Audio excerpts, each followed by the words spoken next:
Iran US Israel war अब एक बेहद खतरनाक मोड़ पर पहुंच चुका है, क्योंकि ईरान ने ऑफिशियली कंफर्म कर दिया है कि उनके top security chief Ali Larijani की मौत हो गई और ये मौत एक टारगेटेड इजरायली एयर स्ट्राइक में हुई। रिपोर्ट के मुताबिक यह हमला तेहरान में हुआ, जहां लारिजानी मौजूद थे, और इस स्ट्राइक में उनके परिवार के कुछ सदस्य और सिक्योरिटी फोर्स भी मारे गए। लेकिन सवाल सिर्फ एक व्यक्ति की मौत का नहीं, असल बात यह है कि अली लारिजानी कौन थे। लारिजानी सिर्फ एक नेता नहीं, बल्कि ईरान के नेशनल सिक्योरिटी, न्यूक्लियर पॉलिसी और वॉर स्ट्रेटजी के सबसे बड़े दिमाग माने जाते थे। कई एक्सपर्ट उन्हें इस पूरे कॉन्फ्लिक्ट का मास्टरमाइंड भी मानते थे। यानी सिर्फ साफ शब्दों में कहें तो इजराइल ने ईरान की डिसीजन मेकिंग पावर को ही टारगेट कर लिया।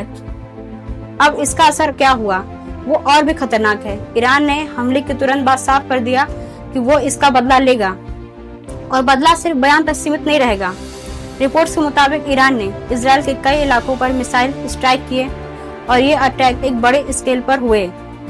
सिर्फ इजराइल ही नहीं, बल्कि गल्फ रीजन में भी टेंशन तेजी से बढ़ता दिखाई दे रहा। कई जगह एक्सप्लोजन, ड्रोन एक्टिविटी की खबरें भी सामने आ रही। अब बात करते हैं सबसे important factor, United state. United state पहले से ही कॉन्फ्लिक्ट में इनडायरेक्टली शामिल था, लेकिन अब उनकी इन्वॉल्वमेंट और भी ज्यादा साफ तौर पर दिखाई दे रही है। रिपोर्ट्स के मुताबिक यूएस फोर्स ने ईरान के कुछ स्ट्रेटेजिक लोकेशन, खास तौर पर स्टेट ऑफ हार्मुज के आसपास हेवी एयर स्ट्राइक किया।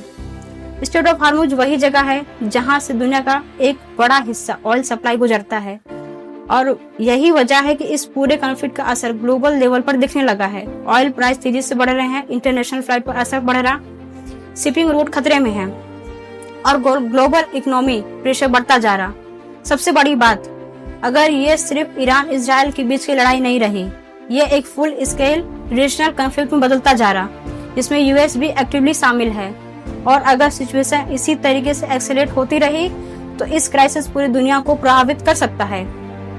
इस तेजी से बदलती सिचुएशन पर लेटेस्ट अपडेट के लिए वीडियो को लाइक करें, चैनल को सब्सक्राइब करें और बेल आइकन जरूर दबाएं, क्योंकि हम आपको हर खबर सबसे पहले सबसे सटीक तरीके से पहुंचाते रहेंगे। धन्यवाद।